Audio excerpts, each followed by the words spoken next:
duduknya sama cucu Nabi, nanti Habib Abdullah, Habib Syakir, Habib Qasim, Habib Ahmad, dia panggil kita. Aneh kayaknya pernah lihat ente di dunia ya. Ente nggak pantas surga paling bawah. Ayo ikut aneh. Bareng-bareng sama injit aneh Nabi besar Maulana Muhammad. Beliau mampu mendengar benda-benda mati bertasbih, macam meja, macam gelas, buku, lantai, dinding, semua ada di antaranya nang bunyinya nyaring pada nang lain. Biji korma. Lalu ditanya beliau, wahai biji korma, kenapa artinya pian ini bertasbih lebih nyaring daripada nang lain? Apa jawaban biji korma tersebut? Wahai Habib Ali, bahwasanya ulun ini adalah biji, anaknya biji korma yang pernah ditanam langsung oleh Rasulullah Sallallahu Alaihi Wasallam. Wafat meninggal dunia 70 tahun kemudian, itu di Zambal itu pemakaman terbatas, sehingga kebetulan jadi kalau orang sudah lama dimakamkan itu digali kuburannya ditimpa dengan jenazah mayat yang lain. Nah ini ada satu orang meninggal dunia, tempatnya terbatas, kebetulan gilirannya makamnya Al-Habib Musyayikh untuk ditempati oleh mayat yang lain. Datang dua penggali kubur, digali kuburannya, saat dibuka tuh papan penutupnya, nggak taunya ngelihat di dalam lubang kubur Al-Habib Musyayikh lagi duduk di atas kursi emas lagi baca Quran. Nengok ke atas pada orang, diam, jangan bilang siapa-siapa, tutup lagi, di tempat masih kepake, cari lubang yang lain. Jangan bilang siapa-siapa, kalas. Subhanallah. Karena kehidupan jin itu di atas hampa udara. Ini dunia, ini hampa udara. Maka ketika jin-jin itu trans untuk ke bumi ini, dia menggunakan satu peralatan, melingkari dahulu bagaimana hampa udara ini katut, sampai kepada titik poros bumi, baru diluncurkan masuk ke bumi ini. Pasti dia mempunyai UFO atau piring terbang paling tidak. Itu diantaranya. Dari jin-jin itu sendiri, yang muslim, mukmin, yang waliullah banyak sekali, jangan dikira tidak. Yang ahli yaqdzatan bin Nabi sallallahu alaihi wasallam itu banyak sekali. Itu luar biasanya jin. Dan dia jalan 1 meter, orang yang 1 meter dari jin ini bisa jatuh kena magnetnya. Sebab yang satu tidak mempunyai daya tarik bumi, yang satu mempunyai daya tarik bumi. Itu beberapa aulia wassalihin disuruh masuk surga, dia nggak mau. Dia hampiri neraka. Saya masih punya teman ada di dalam api neraka. Dia bilang, neraka, keluarkan teman-teman saya, orang-orang yang dekat sama saya. Kalau enggak, saya masuk, nggak tanggung kalau padam. Yang wali, subhanallah, Allah berikan keagungan daripada karomah mereka sampai memberhentikan matahari. Matahari itu dibuat berhenti agak lama asarnya. Kemudian ada perempuan kota Trim keluar dari jendela yang mengatakan, "Galia fulan, fakka syams." Lepaskan itu yang namanya mataharinya, kita lagi puasa ahli tarim, nanti kelamaan ini puasanya, lepaskan. Subhanallah, ini wali langsung tahu dilepaskan, sehingga subhanallah. Dulu, zaman dulu itu belum ada live streaming ya, baru aja ada live streaming ini. Dulu nggak ada, tapi beliau bisa live streaming dengan langsung dan disaksikan murid-muridnya. Karena apa? Karena ta'alluq. Beliau ada di Surabaya, gurunya ada di Hadramut. Setiap hari Minggu, Ahad pagi, beliau ikut madros. Gimana ngikutnya? Buka jendela langsung live, Pak. Beliau tinggal buka jendela, Pak, Habib Muhammad bin Idrus, ya, langsung ya melihat daripada madrosnya Habib Ali Habsyi, para hadirin. Karena apa? Karena ta'alluq, ikatan dengan orang soleh. Dan siapa guru-guru kita yang kita punya hubungan dengan dia, para hadirin, ya. Dan dikatakan oleh Sayyidina Al-Aidrus Al-Akbar, beliau mengatakan bahwa sahibut ta'alluq wa in ba'ad, orang yang punya hubungan dengan orang soleh walaupun dia jauh tetap tersambungkan, para hadirin, ya, tetap disambungkan oleh Allah Subhanahu wa ta'ala. Islam datang ke sini, kalau kita lihat tokoh-tokoh pertama itu tidak ada yang dari Yaman. Nah, kemudian setelah ada penjajah Belanda, Belanda mendatangkan Arab dari Yaman. Dari Yaman. Periode berikutnya baru muncul. Jauh. Ini kan sebelum Wali Songo ya, kedatangan yang saya sebut tadi sebelum Wali Songo. Nah, di sini terjadi manipulasi ya. Sengaja memamerkan ya, memasang Habib, gelar Habibnya itu supaya mendapatkan posisi yang lebih terhormat daripada yang lain. Itu berhasil seperti itu di Indonesia dan Malaysia dan Brunei lah. Malaysia juga ada ya? Iya. Untuk status sosial yang mereka sosial, dapatkan. ya. Kalau di Timur Tengah nggak ada. Jadi menurut saya rasional saja. Tidak mungkin ada Habib namanya Ubaidillah. Tidak mungkin ada Ahlul Bait namanya Ubaidillah. Bung Karno tuh tidak bersahabat dengan Habib. Sejak kapan kita jadi budaknya orang-orang Yaman? Akhirnya ngaku cucu Nabi, ngaku cucu Pitung, kadang cucu Tuanku Imam Bonjol. Untuk apa? Supaya menonjol gitu. Kita nggak akan menonjol kalau pribadi kita itu sosok yang sangat tidak beradab. Walaupun kita nebeng kepada datuk-datuk, walaupun itu bukan datuk kita. Nggak ngaruh. Cara kami melihat sesuatu begitu. Hari proklamasi, katanya itu berkah daripada Habib Alwi Kuitang. Namanya Habib Ali bin Abdurrahman Kuitang. Bahkan diusulkan 2018 sebagai calon pahlawan nasional. Kemarin sudah terbukti dari KTLF dari Belanda bahwa dia adalah antek Belanda. Dapatnya pun lebih hebat daripada Utsman bin Yahya.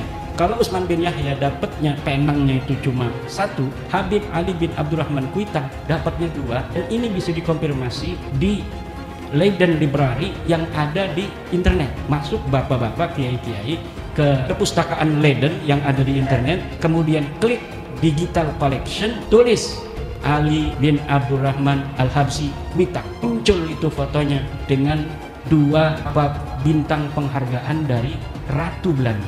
Itu 2018 mereka ingin sudah bahwa dari mereka ada yang jadi pahlawan nasional. Ditolak sama Departemen Sosial, Kementerian Sosial. Jadi bagi saya, setelah saya melihat bagaimana ngamuk-ngamuknya para habaib, bagaimana caci makinya para habaib, bagaimana cara para habaib membantah tesis Kiai Imad, saya menyimpulkan kalau saya nggak percaya sama Habib. Satu pun belum ada Habib yang bantah tesis Kiai Imad dengan ilmiah, dengan ilmu, dengan bijaksana, dengan lemah lembut, dengan keilmuan, dengan dalil. Kiai Imad satu persatu, ini dalilnya, ini dalilnya, ini dalilnya, ini dalilnya. Habib dari dulu banyak ulama yang membesarkan, banyak ulama yang tidak meragukan nasab kami para habaib. Hari ini entah dari mana ada manusia yang ingin membatalkan, meragukan nasab kami. Bukan meragukan, justru Kiai Imad itu mengatakan terputus akal. Bukan meragukan, saya tidak meragukan. Barang siapa yang meragukan nasab habaib, maka kafirlah dia. Saya tidak meragukan. Saya sama sekali tidak meragukan, cuma tidak percaya. Mentok tidak percaya. Tidak ada keraguan. Jadi jangan pernah percaya kalau ada omongan nggak percaya Habib, kita akan menjadi kafir. Kita akan menjadi murtad. Jangan percaya omongan seperti itu. Nggak percaya Habib bukan berarti kita nggak percaya zuriyah Nabi. Bukan berarti kita nggak percaya Ahlul Bait Nabi. Nggak nyambung itu. Ya, nggak nyambung. Contoh, kalau kita misalnya nggak percaya dengan si Bahar, apakah kita akan murtad? Justru kalau kita percaya omongan dia, kita yang murtad. Kita nggak percaya sama si Rizik, apakah kita akan murtad? Justru kalau kita percaya dengan omongan dia, kita yang murtad. Kalau kita nggak percaya sama si Munib, menantu si Rizik Cebol bin Silap Al-Kaburi, apakah kita akan murtad? Justru kalau kita mendengarkan omongan si Munib, kita jadi murtad. Kenapa? Kalau berdoa itu lebih singkat, lebih ringkes. Kita yang belajar balaghah itu mempersingkat. Bahasa Arab itu singkat. Ya Umar Muhdor. Kenapa tidak menyebutkan langsung Allah? Lebih singkat Umar Muhdor. Mereka berdoa kepada Umar Muhdor, kepada berhala yang bernama Umar Muhdor. Para habib-habib yang ada di Indonesia yang ngaku cucu Nabi ini ternyata bukan keturunan Nabi. Saya yang meneliti itu. Bahwa Habibku ada Habib Rizik Sihab, Habib Bahar Smith, Habib Taufik Segaf, Habib Lutfi Yahya. Itu semua namanya keluarga Baklawi. Keluarga siapa? Saya sudah teliti seteliti-telitinya berdasarkan kitab-kitab nasab, kitab-kitab sejarah, hasil tes DNA, bahwa mereka dengan pasti mustahil sebagai keturunan baginda Nabi besar Muhammad sallallahu alaihi wasallam. Rizik, kamu jadi manusia nggak kapok-kapoknya. Kamu selalu bikin gaduh. Ini lagi kamu ngata-ngatain katanya jenderal monyet, kiai monyet. organisasi monyet. Hai Rizik, ingat, kamu itu anak keturunan warga imigran dari Yaman. Jangan bikin gaduh di Republik ini, Rizik. Ingat, jangan kau pikir pribumi takut dengan kamu. Nggak takut. Kesabaran ada batasnya. Hai Rizik, saatnya pribumi bangkit. Kami lawan kau, Rizik. Mengutuk keras statement Rizik yang mengatakan monyet-monyet kepada warga pribumi dan para jenderal, serta menabuh genderang perang melawan pribumi. Kami masyarakat tidak takut dan siap melayani tantangan Rizik kapanpun dan dimanapun tempatnya. Kami menolak kehadiran Habib. Kami masyarakat memohon kepada penegak aparat hukum untuk menindak tegas pernyataan Rizik yang berpotensi memecah belah dan mengadu domba sesama anak pribumi. Demikian pernyataan kami untuk merespon mulut kotor Rizik Syihab. Ada gerombolan monyet yang terus-menerus menghina dan memfitnah habaib dari kalangan Ba'alawi, seperti menghina Habib Utsman bin Yahya Mufti Betawi, menghina Habib Ali Al-Habsyi, pendiri Indonesia Islamic Center Kuitang. Bahkan saudara, bahkan mereka menghina para imam habaib seperti Imam Ahmad bin Isa Al-Muhajir dan Imam Ubaidillah, juga Imam Al-Haddad dan lain-lain. Gerombolan monyet tersebut secara terang-terangan menjadi begal nasab yang mengobok-ngobok nasab Ba'alwi yang suci. Gerombolan monyet tersebut semakin nekat mengancam, sweeping dan bantai serta usir habaib maupun Ba'alwi, mempersekusi acara habaib, mengusir habaib, menyerang dan merusak makam-makam habaib. Bahkan kini bukan hanya habaib, tapi semua keturunan Arab di Indonesia diserang. Kurang ajar. Selama ini mereka caci maki habaib, mereka fitnah Habib Utsman bin Yahya Mufti Betawi, mereka hina Habib Ali bin Abdurrahman Habsyi, pendiri Islamic Center Indonesia Kuitang. Saudara, sampai kapan akan kita biarkan? Dan ini sudah dilaporkan ke Mabes Polri, tapi Kapolri tidak memproses. Saya mau sampaikan nih kepada monyet yang sudah mendirikan ormas monyet dengan laskar monyet yang didukung oleh sejumlah jenderal-jenderal monyet. Saudara, ada oknum-oknum jenderal-jenderal monyet yang mendukung ormas monyet ini. Saudara, saya mau sampaikan kepada mereka, sudahlah, capek kita. Kalian setiap hari menghina, memfitnah, capek. Kita perang aja deh. Kita perang aja. Saya siap untuk kobarkan perang melawan mereka dengan backingnya, sudah. Takbir. Umat Islam semua saya tanya, siap perang lawan gerombolan monyet? Takbir. Takbir. Takbir. Dulu siapa sih lidahnya yang paling tajam menghina-hina kiai-kiai NU? Mereka. Ya banyak. Rizik Syihab menghina Kiai Abdurrahman Wahid radhiyallahu anhu. Buta mata, buta hati. Setiap apa saja keputusan PBNU selalu dikomentari, selalu di framing negatif untuk menjauhkan Islam dari PBNU. Kiai Isamuddin ini salah satu korban yang dianggap mereka sudah murtad. Kiai Said Agil Siraj beberapa tempat mau ceramah ditolak oleh mereka. Gus Nurdin lagi ceramah diturunin masa lalu itu oleh mereka. Bahkan ada Khabib di Bogor itu berpesan pada jamaahnya, jangan masukkan anak-anak, ibu-ibu dan bapak-bapak ke Ansor Bansen. Jangan, Islam Nusantara, Nusantara. Itu mereka dulu. Sekarang mah nggak diundang aja. Kemarin datang ke PBNU itu. Kemarin LDNU bikin acara ngundang Rama Irama. Habib itu ada yang datang sengaja, nggak diundang juga. Untuk apa? Supaya nempel bernaung di gedung PBNU. Framing, kebetulan ada Mukibin di PBNU-nya. Maka satu Habib bodoh, ya kan, lebih mulia daripada jutaan ekor babi. Nah itu cocok. Tapi kalau ulama, kiai yang alim, yang allama, dengan Habib yang mabuk, dengan Habib yang zina, dengan Habib yang maksiat, tidak bisa dibandingkan. Sama dengan kau bandingkan itu air comberan dilokalisasi dengan sumur Zam-Zam. Itu tidak layak dibandingkan, tidak layak. Apalagi disetarakan. Karena ulama itu tidak bercerita tentang nasab, tidak bercerita tentang ras, tapi bercerita tentang ilmu, tentang adab, tentang keistiqomahan, tentang apakah dia melaksanakan apa yang dia tahu, apa yang dia pelajari, gitu. Tentang kejujuran. Kalaupun Habib misalnya bangsat, apa yang mau dipelajari dari mereka?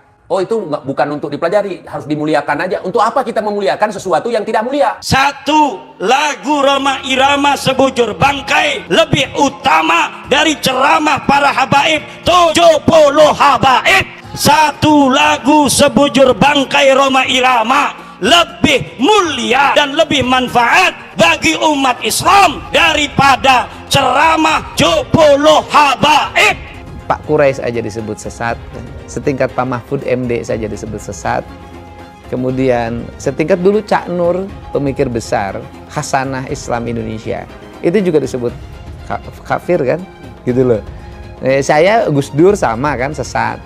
Ya kebetulan saya ini adalah para pengagum mereka, gitu loh. Pengagum Cak Nur, pengagum Gus Dur, pengagum Cak Nun, Gus Mus, gitu loh. Setinggi apapun engkau menuntut ilmu tidak akan pernah mencapai tetel Habib. Makanya bagaimanapun alimnya seseorang tidak akan pernah mampu mengalahkan kemuliaan seorang Habib meskipun dia tidak mempunyai ilmu pengetahuan agama. Para kiai kampung, jangan lagi terjadi ada orang yang berani bicara bahwa satu kaki seorang Habib lebih mulia daripada kepalanya seorang ulama yang alim.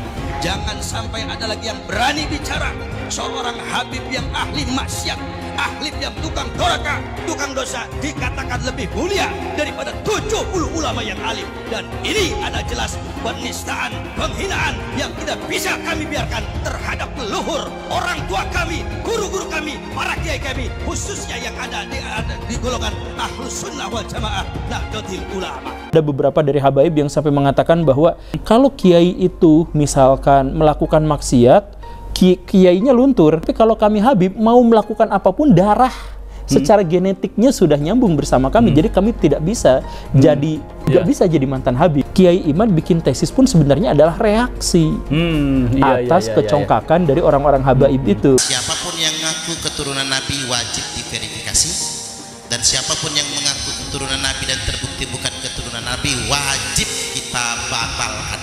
Terus adakah pidananya terhadap pengakuan Ba'alwi tersebut? Bahwasanya siapapun yang mengaku sebagai anak keturunan Nabi dan tidak terbukti termasuk dalam penodaan agama. Setelah ada munas alim ulama dan sudah ada keputusan bersama, maka dengan bekal hasil keputusan itu kita bisa melakukan pemidanaan. Siapapun ke depan yang mengaku cucu Nabi bisa dipidanakan dengan pasal penodaan agama. Hai Bahar Semit, saya Mbak Gimbal sang putra alam. Saya Mbak Gimbal menantang kamu duel. Kamu boleh menggunakan golok permata duamu yang kamu bangga-banggakan. Ya, saya cukup menggunakan golok ini. Kita duel 1 lawan 1. Kita bangsa Indonesia tidak boleh diam melihat fenomena ini. Kenapa? Ada indikasi mereka mau menjajah Indonesia. Indikasinya jelas sekali. Ada yang bagian memalsukan kuburan. Di mana-mana dibikin kuburan-kuburan palsu. Alhamdulillah, menurut keterangan beliau juga sudah banyak yang dibongkar. Yang kedua, berita-berita khurafat, dongeng-dongeng khurafat. Untuk apa? Ini yang namanya Ba'alawi leluhurnya luar biasa, bisa hijrah Mi'raj 70 kali, bisa memadamkan api neraka yang nggak pakai akal. Itu sesuatu yang luar biasa dan dahsyat. Mereka pun menjadi takluk, tunduk, siap diperintah apapun. Tujuannya itu. Dan yang lainnya, ada yang membuat provokasi-provokasi. Hei, saya bersama rakyat, kita dengan rakyat. Jangan coba-coba ganggu rakyat, seakan-akan berpihak kepada rakyat. Dia mau ngadu domba kita pribumi. sementara mereka akan memetik hasilnya. Saya sebagai putra Indonesia was-was, ngeri, dan waspada. Ini ternyata doktrin-doktrin ini tidak sembarangan. Klaim-klaim mereka sebagai keturunan Nabi ternyata ada tujuan-tujuan untuk menguasai Indonesia. Perlu ana luruskan, dan Robito juga harus tahu. Robito berpegang teguh kepada Thariqah Ba'alawi. Silahkan buka kitab Manhajus Sawi. Itu Manhajus Sawi, kitab Thariqah Ba'alawi. Di situ kan Syabil Hasan As-Sindi ketika beliau ditanya, Arifun jahilun afdal min sab'ina alim, atau satu syarif yang bodoh itu lebih utama daripada 70 orang yang alim. Itu yang berkata Syabil Hasan As-Sindi. Tuh. Jadi harus tahu, jangan ente pikir itu omongan anak, bukan. Syabil Hasan As-Sindi, silakan buka kitab. Lama menolak Habib, nanti lama-lama menolak Islam. UAS ketika percaya bahwa Habib itu cucu Nabi, minimal dia punya dalilnya. Dalilnya mana UAS? Bahwa Habib itu cucu Nabi. Saya menantang UAS untuk memberikan dalil. Hai Imaduddin Usman, ini dalil Habib cucu Nabi. Ini sahih. Selama ini tidak ada. UAS jadi mukibin silahkan saja. Tapi jangan bodohi jamaahnya. Kenapa Ustaz Abdul Somad tidak mengikuti Al-Quran? Al-Quran melarang kita untuk mengikuti sesuatu tanpa dalil. Tapi Ustaz Abdul Somad kemudian jamaahnya diminta oleh dia agar mengikuti bahwa Habib itu adalah cucu Nabi tanpa ada dalil.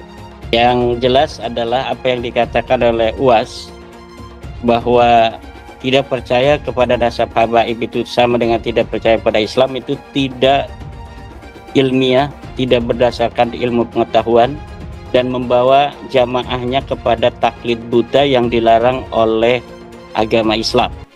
Pak Habib Bahar yang sangat kontroversial itu kakinya diciumin oleh santri-santri yang ngantri jalan bebek.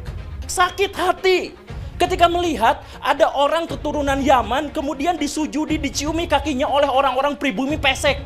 Bayangkan kemudian ada ulama-ulama Nusantara yang harus cium tangan, cium kaki terhadap Habib-Habib yang berjejer duduk di sofa dengan begitu megahnya. Mereka marah, mereka sakit hati. Karena apa? Karena ada orang sujud di depan orang lain atas nama keturunan Nabi. Ada Habib yang mengatakan, bangsa ini bisa menjadi bangsa yang kuat, yang teguh, tidak kena bencana dan sebagainya karena mencintai para habaib. Para habaib, kan beliau Habib, Pak Novel Al-Idrus. Kemudian dikatakan, siapa yang berani mengkritik, mengkoreksi Habib, maka dia seperti iblis. Orang yang mengklaim sebagai keturunan Nabi tiba-tiba mengatakan kalau ada orang yang mengkoreksi habaib, maka mereka itu adalah iblis atau serupa dengan iblis. Pak Novel Al-Idrus. Sorbannya kiai-kiai itu derajatnya ada di bawah kaki dari Habib. Bahkan ketika Habib itu penzina, tukang narkoba, tukang mabok. Habib terbodoh itu 70 kali lipat lebih mulia daripada kiai-kiai. Satu orang Habib yang bodoh lebih mulia daripada 70 kiai orang Jawa. Tuhan ngomong nggak benar itu. Habib walaupun zina, walaupun minum arak, pasti masuk surga. Walhasil mereka ini menganggap diri mereka super. Kiai-kiai Jawa ini bukan Habib di bawah mereka. Ini orang yang mengaku keturunannya ini mulutnya kotor banget. Padahal ngakunya keturunannya Nabi Muhammad. Yang mengaku keturunannya mulutnya kotor, caci maki sana sini. Habib bodoh itu masih lebih utama daripada orang yang berilmu. Telapak kaki Habib yang maksiat, yang nakal, yang kotor dibandingkan kepala kiai yang pakai sorban masih lebih mulia telapak kaki Habib yang maksiat tersebut. Satu kaki Habib itu lebih tinggi, lebih mulia dari 70 kepala kiai. Kan gitu, itu kan penghinaan betul. Kalau orang tidak terhina dengan ini, saya kira tidak rasa kebangsaannya rendah. Karena itu dinyatakan, harusnya ditegur lah. Habib itu meskipun mabuk, berzina, itu jangan dimarahi. Karena kalau Habib itu pasti masuk surga. Nah, yang begitu itu membodohi bangsa Indonesia dengan membuat kasta-kasta di dalam keberagaman, yang satu lebih mulia, yang satu berhak masuk surga, yang satu masuk neraka, itu tidak boleh. Saya ini tidak tahu ya sejak kapan munculnya Habib ini sebagai kelas sosial yang tinggi gitu ya, melakukan diskriminasi, dan orang yang didiskriminasi tidak terima itu bisa mengadukan ke pengadilan. Bisa. Itu pelanggaran, itu tindakan melanggar hukum. Menganggap satu ras, satu suku lebih rendah dari kelompok lain. Habib gila kok, kalau turun Nabi gila sekalipun tidak apa-apa itu masuk surga, kan gitu. Kalau kayak Indonesia tuh apa? Kamu kan kalau ndak ada Habib, kamu nyembah batu kan? Masa iya begitu? Bahwa berdasarkan sejarah nasab, berdasarkan tes DNA, berdasarkan ilmu filologi, bahwa kaum Balawi saudara kita tidak terbukti sebagai keturunan Nabi SAW. Namun dengan demikian, mari kita tetap rekat ukhuwah Islamiyah, karena Allah Subhanahu wa taala berfirman, wa'tasimu bihablillahi jami'an wa la tafarraqu. Amin. Saya katakan saya mendukung Rhoma Irama untuk mengklarifikasi soal Habib ini. Karena saya terganggu dan tersinggung terhadap perkembangan ini sesudah saya melihat tiap mau tidur saya lihat YouTube pertengkaran Rhoma Irama, Imaduddin, Gus Abbas dengan para habaib itu luar biasa, menimbulkan pro kontra. Lalu saya lihat apa sih masalahnya. Kalau saya sendiri pribadi, mau Habib itu turunan Nabi atau tidak, kalau salah ya kita koreksi, tidak apa-apa. Tetapi yang lebih dari itu, kemudian ternyata muncul klaim-klaim bahwa Republik Indonesia itu ada karena Habib. Wali Songo itu semuanya Habib, padahal Habibnya baru datang sesudah Wali Songo meninggal, gitu loh. Lalu diklaim ini turunan Habib ini. Imam Bonjol coba dibilang itu Habib Sahabuddin. Itu dari mana? Kok Imam Bonjol Habib Sahabuddin gitu? Lalu ada hurufatnya bahwa kakek saya yang nama Mugaddam itu bisa membentak malaikat mungkar dan nakir, katanya. Mengklaim-klaim begitu, dan orang yang tidak tahu, orang awam banyak yang percaya karena ini Habib yang ngomong, Habib benar. Lalu rasa cinta saya kepada negara ini menjadi luntur. Seakan-akan ini karena Habib. Di situ saya tersinggung. Rasa cinta tanah air saya, kebanggaan kepada leluhur saya sendiri itu bangkit. Apalagi kemudian ada pemalsuan kuburan-kuburan tuh ya, nama kuburan biasa dibangun menjadi ini Habib ini, padahal tidak jelas siapanya. Kalau Habib itu lebih tinggi dari kiai, dan itu semua ada, Mas. Ngomong itu bukan hanya ngomong begitu, itu bukan hanya katanya-katanya, karena ketika Rhoma Irama berbicara itu, lalu ada seorang Habib muda dengan Rhoma Irama, kamu bohong, tunjukkan Habibnya siapa yang katakan gitu. Sudah, itu bukan Rhoma Irama yang membuktikan. Netizen ini Habib ini tanggal sekian bilang ini dengar. Ini Habib ini sampai 7. Seorang anak Habib yang artinya adalah keturunan Nabi Muhammad, walau bermabuk-mabukan, berzina, mencuri, berjudi, tetap akan jadi ahli surga, akan masuk surga. Apakah seorang Habib itu punya posisi istimewa dalam umat Islam? Apakah Habib sedemikian istimewa sehingga dia bebas dari kesalahan dan dosa? Itu adalah substansi yang sering dibicarakan dalam pembicaraan soal Islam.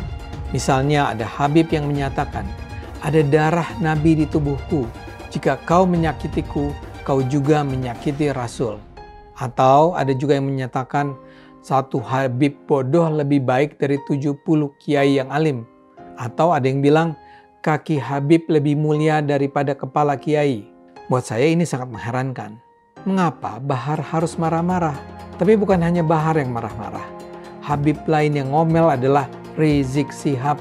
Tapi kalau dipikir-pikir, barangkali juga kemarahan mereka ini adalah ekspresi ketidaknyamanan mereka akhir-akhir ini terhadap banyaknya keraguan tentang posisi kehabiban di Indonesia. Beberapa tahun terakhir ini memang meluas pertanyaan-pertanyaan yang diajukan tentang apakah Habib itu memang sebuah posisi yang layak dihormati. Bahkan ada studi ilmiah yang menunjukkan bahwa para Habib di Indonesia hampir pasti bukanlah keturunan Nabi Muhammad. Sangat mungkin ini semua mengganggu kenyamanan mereka. Habib itu tidaklah sakral dan dapat dihukum Tuhan karena ia berdosa. Yang menentukan posisi seseorang adalah ketakwaannya, bukan kehabibannya. Jadi Habib yang ada di Indonesia semua ini palsu katanya. Silahkan dijawab tapi ilmiah. Silahkan imam itu dijawab tapi ilmiah, jangan marah-marah, jangan. Ayo ilmiah, tunjukkan kalau Habib kita ini betul, benar. Tunjukkan kebenarannya dengan data fakta. DNA, bila perlu DNA lah, DNA. Jangan lupa, umat Islam di jagat raya salatnya tidak akan diterima oleh Allah Subhanahu wa Ta'ala kalau tidak mau mendoakan Habib. Umat Islam mulai gaya, mulai mengkoreksi Habibnya, mulai mengkoreksi ulama-ulama dari anak cucu Nabi Muhammad SAW. Orang yang seperti itu mirip dengan iblis. Satu Habib, walaupun Habibnya jahlun, maksudnya bodoh kata Iwan, itu ukurannya perbandingannya amat 70 kiai yang alim. Kami adalah majikan kalian, kami adalah pemilik bangsa, kami adalah pemilik kedaulatan nasional. Hai semua, nama saya Jonas Leong. Saya adalah investor saham, forex, dan juga kripto. Channel ini banyak membahas tentang berita terkini, edukasi finansial, investasi, dan lainnya. Jangan lupa subscribe channel ini kalau kamu suka dengan konten yang serupa. Follow juga sosial media lainnya yang saya taruh link di kolom deskripsi.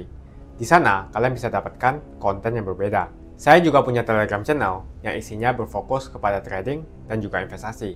Itu Telegramnya gratis. Oke, kita lanjut ke videonya. Sebagian besar penonton di video ini setelah menonton video di awal mungkin bertanya, apakah kejadian seperti krisis 98 akan kembali terulang? Belum lagi keadaan global yang tidak menentu. Lalu apa yang bisa kita lakukan untuk selamat dari krisis yang mungkin akan datang dalam waktu dekat? Jawabannya adalah investasi. Kebanyakan dari kalian yang lagi nonton, kalau investasi pikirannya pasti hanya di properti. Tapi ketika terjadi krisis seperti 98, apa yang terjadi dengan rupiah ketika hyperinflasi? Dan juga apa yang terjadi dengan harga properti? Harga dolar naik dari Rp2.500 terbang ke Rp15.000. Otomatis, utang yang harus kita bayarkan naik 6 kali lipat. Banyak sekali bisnis yang bangkrut. Kebakaran terjadi di mana-mana. Rumah pun bagaikan tidak ada harganya. Mau dijual pun tidak ada yang mau beli. Saya tidak mengatakan ini akan terjadi lagi. Tapi kemungkinan terjadi seperti Mei 98 tetaplah ada. Negara gede seperti Argentina, Venezuela, dan Turki baru-baru ini mengalami hyperinflasi. Apalagi setiap hari kita ketemu ada saja konten yang berbau sara ke orang Tionghoa yang ada di Indonesia. Entah itu di Instagram ataupun di YouTube atau sosial media lainnya. Kita bisa melihat di tahun 2017 di saat Pilgub Jakarta hampir terjadi kerusuhan seperti 98 karena Ahok dituduh menodai agama. Ahok pun harus dipenjara untuk menenangkan masyarakat yang dengan gampangnya dihasut untuk membenci Tionghoa dan tidak memilih pemimpin yang beda agama. Akhirnya Anies jadi gubernur dengan bantuan ormas larang FPI dan sampai saat ini dijuluki sebagai bapak politik identitas. Kejadian itu pun berlanjut hingga saat ini. Masifnya pemberitaan sara terhadap Tionghoa beredar di media-media nggak jelas. Penonton setiap hari dihasut untuk menggulingkan pemerintahan karena tuduhan Indonesia dikuasai oleh Taipan atau Sembilan Naga yang ujung-ujungnya menyalahkan Tionghoa lagi. Kita bisa lihat dari kejadian di PIK 2 di mana ormas larang seperti FPI dan HTI terus-menerus menghasut masyarakat untuk membenci Tionghoa. Saya tidak bisa membayangkan jika kejadian seperti Mei 98 terulang kembali. Setiap musibah yang selalu disalahkan adalah keturunan Tionghoa. Setidaknya di video ini, saya akan membagikan strategi saya yang udah saya terapin jika kejadian seperti 98 terulang kembali. Tujuan dari strategi ini supaya kita setidaknya bisa selamat dari masalah finansial ketika musibah ini terjadi. Strateginya adalah investasi di aset yang berbeda-beda, bukan di satu jenis aset saja, misalnya hanya di properti. Kalian bisa mulai belajar berinvestasi di aset yang berbeda seperti Bitcoin, emas, dolar, bahkan saham global atau saham Amerika. Ini adalah cara yang bagus untuk mengurangi risiko tergantung kepada satu jenis aset saja. Bukan gak nasionalis kalau kita mau invest di aset-aset yang saya sebutkan tadi. Tapi memang peluang yang kita dapatkan dan potensinya memang jauh lebih bagus daripada beli properti apalagi deposito. Pertama, pelajari jenis aset seperti emas. Setidaknya kita bisa terlindung dari efek hyperinflasi jika terjadi lagi. Selain itu, kalian juga harus belajar bagaimana mendapatkan penghasilan dari emas. Kedua adalah belajar investasi di aset global, seperti saham Amerika atau saham global. Ketika terjadi krisis, yang paling berdampak adalah saham-saham Indonesia, karena semua utang perusahaan dalam bentuk dolar terkena dampak. Deposito, reksadana, bahkan properti terkena imbasnya. Ketiga adalah belajar mengenal berinvestasi di Bitcoin. Alasan kenapa saya suka banget dengan kripto, karena saya bisa pergi ke negara apapun di dunia ini, misalnya di Singapura, dan saya tinggal jual saja kripto di negara itu. Saya menganggap Bitcoin itu sebagai aset properti digital, yang bisa saya bawa kemanapun dan jual kapanpun saja secara instan. Kalau saya butuh uang, detik ini pun bisa saya jual, dan tidak perlu menunggu berbulan-bulan. Itulah strategi saya jika kejadian 98 terulang kembali, untuk selamat dari masalah finansial. Kamu bisa cek link di kolom deskripsi untuk mulai investasi. Dan saya juga sudah sediakan video playlist supaya membantu kalian paham tentang investasi. Semoga video kali ini membantu kalian untuk selamat dari masalah finansial ketika musibah ini terjadi. Semoga Indonesia selalu damai dan sampai jumpa di video selanjutnya.